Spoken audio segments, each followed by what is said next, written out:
Welcome all of you in this video. इस video में हम बात करने जा रहे हैं एक ऐसी प्रॉब्लम जो हर स्टूडेंट की लाइफ में एक ना एक टाइम आता ही है। आप कभी भी किसी भी चीज़ के लिए प्रिपरेशन कर रहे हो या फिर अपने बोर्ड के लिए प्रिपरेशन कर रहे हो, अपने किसी कॉम्पिटिटिव एग्जाम के लिए प्रिपरेशन कर रहे हो, आप एनडी के लिए कर रहे हो, जेई के लिए कर रहे हो, नीट के लिए कर रहे हो, पुलिस के लिए कर रहे हो, एसएससी के लिए कर रहे हो, किसी भी चीज़ के लिए कर रहे हो, तो एक जो बेसिकली प्रॉब्लम वो हमारे लाइफ में हमेशा ही आता है। वो क्या होता है, हमने जो भी सिलेबस थे हमने सिलेबस को कंप्लीट कर लिया, हमने जो भी पढ़ना था, मैथ पढ़ना था, साइंस पढ़ना था, एसएसटी पढ़ना था, हम सब चीज़ को कंप्लीट कर लेते हैं।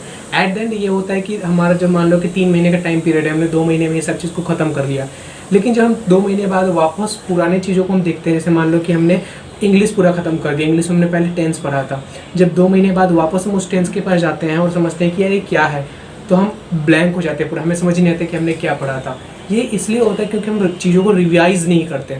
मान लो कि अगर तुमने आर्टिकल्स पढ़ा, शाम को रिवाइज़ नहीं किया, फिर तुमने क्या किया, तुम चीज़ों को कंप्लीट करने पे ध्यान दे रहे हो, चीज़ों को समझ तो लिए एक दिन, लेकिन उसको रिवाइज़ करने पे काम नहीं दे रहे हो। ह्यूमन का जो माइंड होता है ना, वो बेसिकली क्या होता है ना कि अगर आप किसी भी चीज़ को अभी पढ़े और उसको 24 आवर्स में वापस रिपीट नहीं किया, 2-3 बार आप रिपीट नहीं करते हो, तो क्या होता है, चीज़ें ना पूरा मैसअप हो जाते हैं और जो भी चीज़ हम पढ़े रहते हैं वो सब चीज़ क्या हो जाते हैं, भूल जाते हैं। तो ये होता है हमें रिवीजन, लैक ऑफ रिवीजन के कारण, कि हम 2 महीने तो लगता है कि हमने 2 महीने में पूरा सिलेबस ख़त्म कर दिया, लेकिन जब 2 महीने के बाद हम PYQ करने लगे या फिर मॉक टेस्ट देने लगे तो हमें लगता है कि जो भी चीज़ हमने पढ़ा था ना, हमें कुछ नहीं याद है। ये हो गया रिवीजन के कारण, हम रिवीजन नहीं करते इसके कारण। तो ये तो है प्रॉब्लम जो आपको भी ऑफकोर्स है, अगर आप किसी भी क्लास में हो, अगर स्कूलिंग कर रहे हो, अभी 9th में हो, 10th में हो, 12th में हो, 11th में हो, तो अभी भी दिक्कत आती है कि यार मैंने मान लो फिजिक्स मैंने पढ़ लिया, मैंने SST पढ़ लिया, सोशल साइंस कर लिया, पॉलिटिकल साइंस कर लिया, लेकिन चीज़ें तो मुझे समझ में आ रही थी। जब मैं पढ़ रहा था तो मुझे एक एक वर्ड समझ में आ रहा था, सर ने भी अच्छे से बनाया। उस टाइम पे जब सर बता रहे थे तो मुझे ना क्वेश्चन मेरे से A to Z हो रहे थे। लेकिन जब मैंने 1 सप्ताह बाद सिलेबस ख़त्म करने के बाद मैंने उसको वापस देखा तो मैंने देखा कि यार ये तो पूरा ब्लैंक हो चुका है, यानी अब मुझे फिर से पढ़ना पड़ेगा। तो इसका सबसे बड़ा मेन रीज़न मैंने बताया आपको क्या है, और रिवीजन ना करना। अब रिवीजन हम क्यों नहीं करते, क्यों हम सोचते हैं कि रिवीजन नहीं मतलब कर पाते, क्योंकि सबको पता है कि रिवीजन ना करने के कारण ही ये दिक्कत अराइज होता है। तो रिवीजन करने के लिए कुछ तरीके होते हैं, वो आज हम डिस्कस करते रहेंगे कि किस तरीके से हम रिवीजन करेंगे। एक तो रिवीजन का तरीका क्या हो गया कि आपने जो भी नोट्स बनाए उस नोट्स को वापस पढ़ लो, लेकिन उसमें भी क्या लगता है, टाइम लगता है।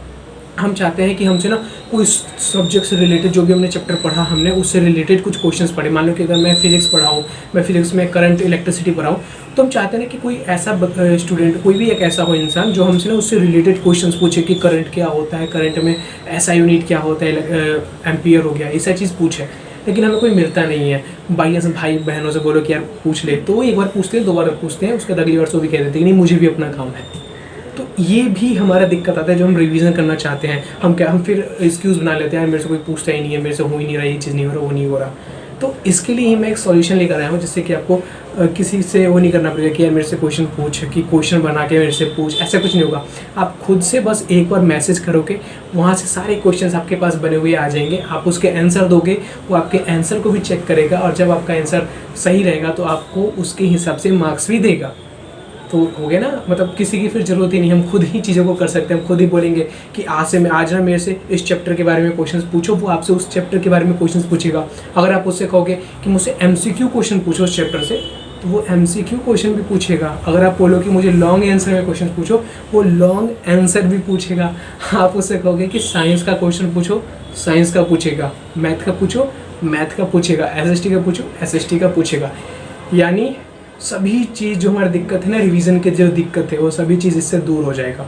आप उससे इवन ये भी बोल सकते हो, मान लो कि अगर आप स्कूलिंग के लिए कर रहे हो तो आप बोल सकते हो कि मुझे ना स्कूल लेवल वाले क्वेश्चंस पूछो इस चैप्टर से, तो स्कूल लेवल वाले क्वेश्चन पूछेगा।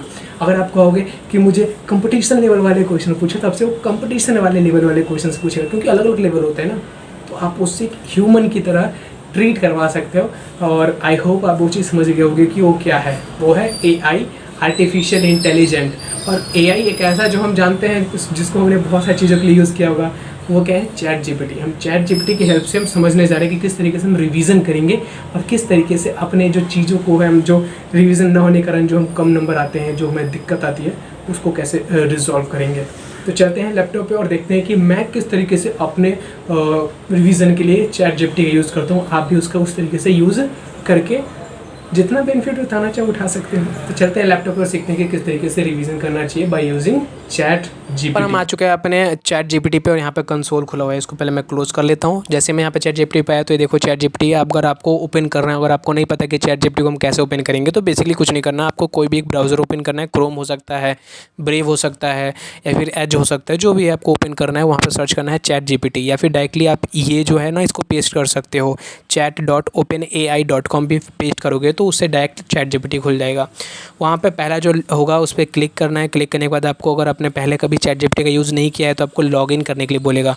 तो लॉगिन के लिए बेसिकली आपको अपना जीमेल प्रोवाइड करना है, अपना फ़ोन नंबर प्रोवाइड करना है और इससे आप चैट जीपीटी में लॉगिन हो जाओगे। अब हम चलते हैं अपने क्वेश्चंस की तरफ कि कौन से क्वेश्चन जो हमें पूछने थे। इससे क्वेश्चन हमारा कुछ इस तरीके से था कि हम इसे रिवीजन करने के लिए हम कुछ क्वेश्चंस किस तरीके से बना सकते हैं, एमसीक्यू क्वेश्चन कैसे बनवाएं इससे और लॉन्ग टाइप ऑफ क्वेश्चन कैसे बनाएं, ये सारी चीज़ हम यहाँ पर एक बार ट्राई करके देखते हैं। तो पहले मैं चलता हूँ और मैं इससे ना कुछ एमसीक्यू क्वेश्चंस बनवाता हूँ। और जो हमारा टॉपिक रहेगा वो रहेगा क्या रखें टॉपिक, साइंस का कोई टॉपिक ले लेते हैं। कौन सा टॉपिक लें, एटम ले लेते हैं, स्ट्रक्चर ऑफ एटम ले लेते हैं और एटम पे कुछ क्वेश्चन इससे बनवाते हैं एमसीक्यू टाइप। तो यहाँ पर हम लिखते हैं ask some questions from topic, कौन सा टॉपिक है हमारा, एटम। ये हो गया। अब किस तरह के क्वेश्चंस पूछवाने इससे वो भी लिख दो। अगर एमसीक्यू टाइप क्वेश्चंस पूछने हैं तो वो भी लिख दो एमसीक्यू टाइप, यानी एमसीक्यू टाइप के क्वेश्चंस पूछो मुझसे। और अगर आप चाहते हो ना कि एमसीक्यू टाइप के क्वेश्चन पूछो, तो मैंने एमसीक्यू टाइप के क्वेश्चन लिख दिया। आप लॉन्ग चाहते हो तो लॉन्ग लिख देना। तो एमसीक्यू टाइप चाहिए मुझे, तो मैंने एमसीक्यू लिखा, टाइप लिख के मैंने इसको सेंड किया। तो ये क्या करेगा, मुझसे ना क्वेश्चंस पूछने लगेगा। जैसे ये क्वेश्चन मुझे उसने पूछने लगा एमसीक्यू टाइप, साथ में एमसीक्यू भी मुझे दे रहा है। जैसे what is the smallest unit of element, ये सारी चीज़ मुझसे क्वेश्चन पूछने लगा। प्रोटॉन हो गया, न्यूक्लियस हो गया, सारी चीज़ें मुझसे पूछने लगा। एटॉमिक मास हो गया, प्रोटॉन हो गया, न्यूट्रॉन हो गया, ये सारी चीज़ मेरे से चीज़ पूछने लगा। तो मुझे रिवीजन हो जाएगा। मान लो कि मैंने एटम चैप्टर पढ़ा था, मुझे उससे कोई क्वेश्चन पूछने वाला नहीं था, तो मैंने चैट जीपीटी को गया, चैट जीपीटी पे मैंने सर्च किया कि मुझे एटम से रिलेटेड क्वेश्चन पूछो। उसने मुझसे एक क्वेश्चन पूछ दिया। देखो यहाँ पर इसने आंसर भी दे दिया है कि अगर आप अपना आंसर चेक करना चाहो तो यहाँ से चेक कर सकते हो। अगर आप चाहते हो कि नहीं यार आंसर ना दे, मैं खुद आंसर दूँ फिर वो चेक करके दिखाए, तो यहाँ पर लिख सकते हो कि डोंट गिव मी आंसर। तो ये आंसर नहीं देगा। जैसे मैं यहाँ पर देखो लिखता हूँ, ये इंसान की तरह है, जिससे आप बोल सकते हो डोंट गिव मी आंसर, यानी मुझे आंसर मत दो, सिर्फ मुझे क्वेश्चंस पूछो। तो कहेगा कि ठीक है, वो करेगा कि ठीक है एब्सोल्युटली। अब देखो, क्वेश्चन सिर्फ पूछ लेगा, अभी आंसर नहीं देगा। और फिर लास्ट में आप खुद इससे पूछ सकते हो कि क्या जो मैंने आंसर दिया वो सही है नहीं सही है। तो इसको आप इस तरीके से यूज़ कर सकते हो। तो यहाँ पर तो मैंने बताया कि एमसीक्यू टाइप आप क्वेश्चन कैसे पूछ सकते हो। अब माइंड में आ रहा होगा कि अगर मुझसे से लॉन्ग क्वेश्चन पूछवाना हो तो लॉन्ग क्वेश्चन कैसे मैं पूछवा सकता हूँ। तो चलते हैं अब हम लॉन्ग क्वेश्चन को देखते हैं कि लॉन्ग क्वेश्चन अगर मुझे इससे पूछवाना है तो मुझसे लॉन्ग क्वेश्चन किस तरीके से पूछेगा। तो यहाँ पे ना क्लास 12th का मैं एक चैप्टर उठाता हूँ, उसमें एक टॉपिक है रे ऑप्टिक्स और वेव ऑप्टिक्स है। तो रे ऑप्टिक्स और वेव ऑप्टिक्स हम लॉन्ग टाइप ऑफ क्वेश्चन इससे पूछते हैं कि मेरे से क्वेश्चंस पूछो। तो यहाँ पे मैं बोलता हूँ ask long type of question from class 12th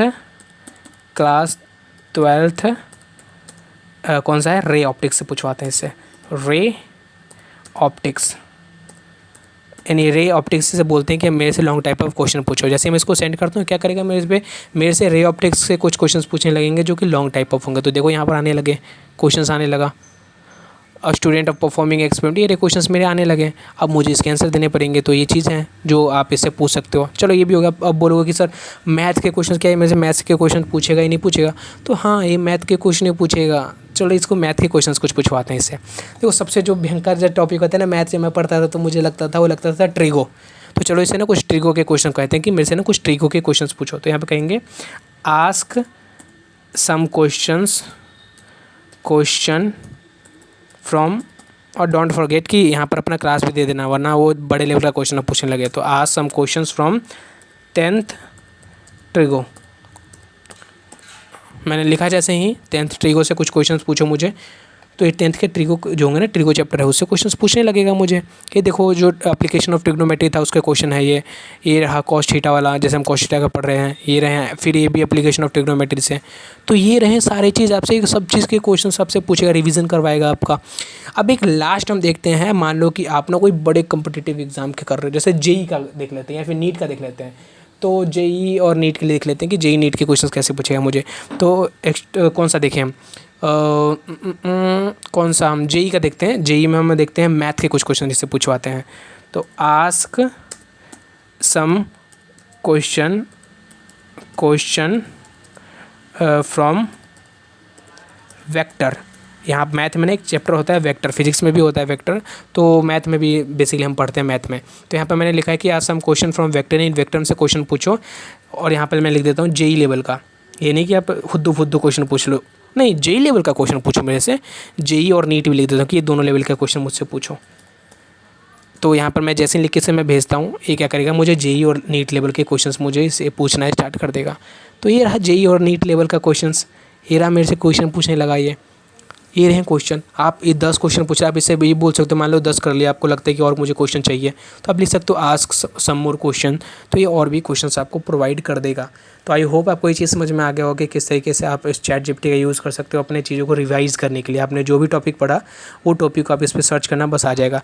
एक मैंने बात किया था टेंस का, तो चलो टेंस पे भी कुछ क्वेश्चन पूछ लेते हैं इससे। Ask some question